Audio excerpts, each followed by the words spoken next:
A short story is a love affair. A novel is a marriage. A short story is a photograph. A novel is a film. Lori Moore.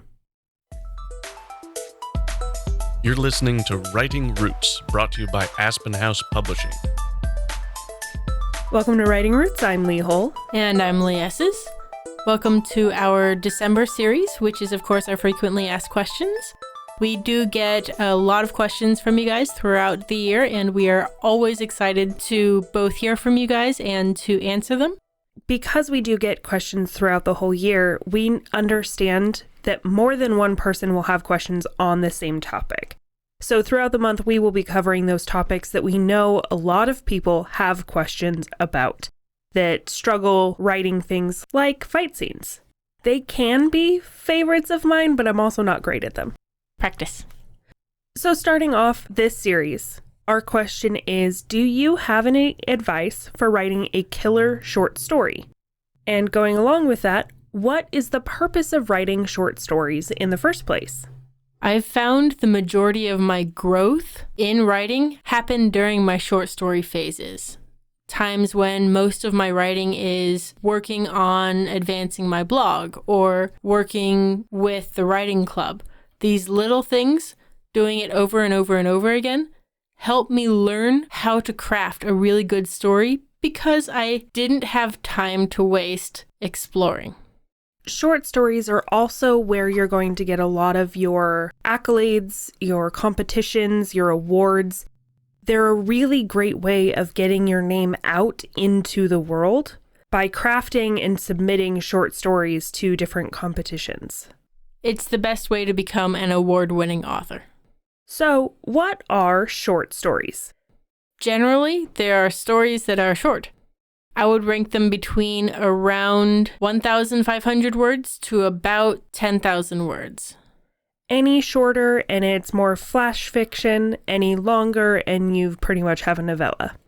It's that target range where all you're doing is introducing a problem and a solution. Flash fiction, you end up introducing just the problem more often than not, and then the reader is left to imagine the solution themselves. In novels and novellas, you have a lot more time to explore. You don't have just one or two scenes to tell your story. You have a journey that the character goes on. You won't often find a lot of subplots within short stories because you don't have time to expand on them. And as an author, I find short stories super helpful for the what-if scenarios. The exploration of a particular concept without needing to write the whole novel down.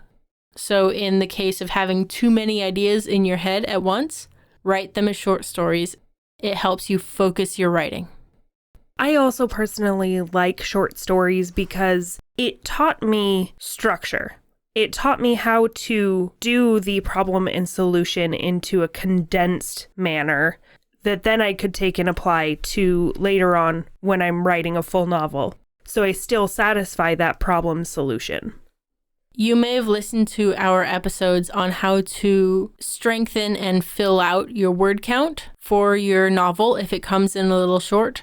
You may have also listened to our series in which we talked about Act 2 writing prompts.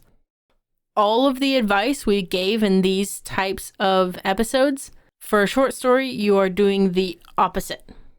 You introduce fewer challenges. You focus a little harder on the plot rather than character depth and development.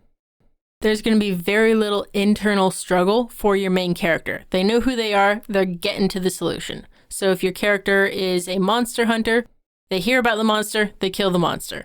There's no major internal growth in a short story.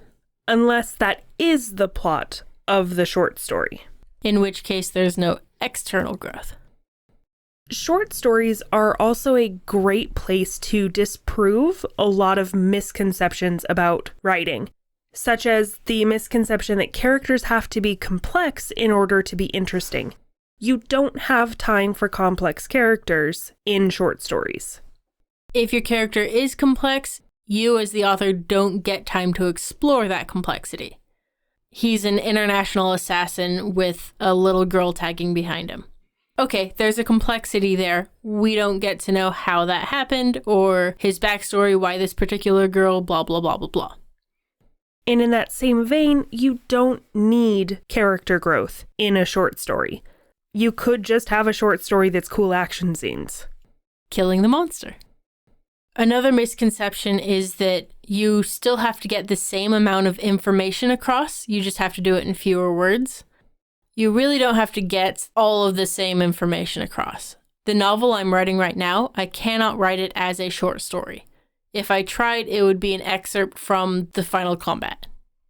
So in that same idea, there are going to be stories that don't require full-length novels because there's just not enough to them.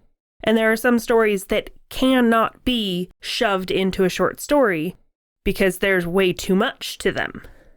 And the final misconception we're going to talk about today is that the stakes have to be super high. If in your short story, the world is ending if the character doesn't hit the red button in time, okay, that's interesting. But it can be just as interesting to have grandma sitting in a rocking chair waiting for the kid to come and thinking about what they want to do for the kid's birthday party. The stakes do not have to be high in a short story. They just have to be interesting. Don't bore the reader. That's the only rule. If you decide to take on writing short stories, there's a couple things to set your sights on and kind of aim towards that will help you get down a story within the less than 10,000 word amount.